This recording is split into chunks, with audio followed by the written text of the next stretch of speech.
Hey guys! Welcome back to Olive's YouTube channel. I'm Olive, I'm Alicia. and if you don't want to be the one to add tears to Miss Yoffie's jar next week on the ice, listen up. In Chapter 4, the new shared mead hall called Heart is created for the Danes with inspiration from the Shaper's song. Grendel realizes that he feels extremely lonely after watching all the people in the mead hall. After overhearing the Shaper say God made Grendel bad, he wanted to reconcile with the Danes, but just got attacked. Now he realizes that he can't be friends with the Danes. The zodiac sign represented in Chapter 4 is Cancer. Cancer's symbol is that of a crab. A crab is a very stubborn animal and is heavily family-oriented. However, once they get to know you, they are very sweet and nurturing. Given that, the crab can be seen as the Danes from Grendel's point of view, but can also be seen as Grendel from the Danes' point of view. Because they don't take the time to get to know each other, the Danes act very harsh around Grendel and go as far as attacking him with venom-lined axe. Ouch. But from the Danes' point of view, they've been told by the Shaper that Grendel is all bad. So the Danes have this predetermined idea of Grendel. So when they encounter him, they attacked. The heroic value of Cancer is the home, which can be seen as two things: Grendel's home and Heart. Heart is the place where everyone gathers to make jokes and tell stories and, other stuff. This emphasizes that people like to group together, which makes Grendel's cave so important. Grendel is separated from everyone and only has his mom, who doesn't talk. So he is seen as the outcast in the chapter. Now, onto the zodiac characteristics itself.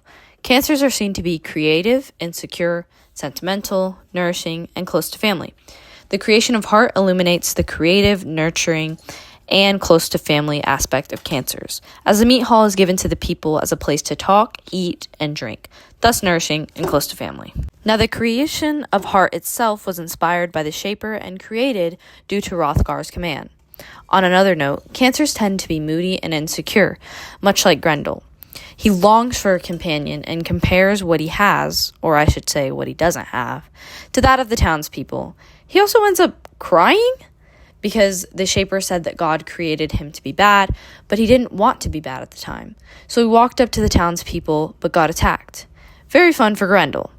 Then, he also has this major mood change and realizes that he can't be friends with the Danes, and now sees how naive he was. The final aspect that can be seen in this chapter is that Cancers represent the waning mood / changing. We can connect this to many things, such as the mood change I stated before, or the body found in the woods. Dun, dun, dun!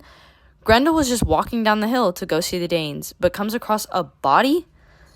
It was eye-opening to see that the humans were capable of such things against their own people, in contrast to the mead hall, where they were all friends. So the shift in behavior can be represented by the waning moon. Throughout Chapter 4, there are allusions to Christianity, specifically the Old Testament and the values of good versus evil, which are demonstrated in the Shaper's songs and stories. The Shaper is representative of the widespread belief, withstanding time even to this day, that religion can erase and purify sins.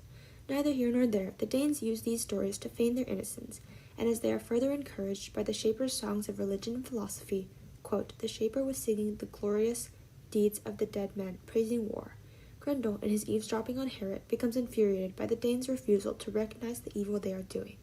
They see Grendel as the monster, yet are unable to recognize their own sins and the monstrosities they have committed against their fellow humans. Despite Grendel's anger towards the Danes' wrongdoings that go unrecognized, he admits that he is, quote, light with Hrothgar's goodness and leaden with grief at my own bloodthirsty ways. We see Grendel struggle mentally between the light and the darkness, the good he has potential to be versus the evil he is accused of.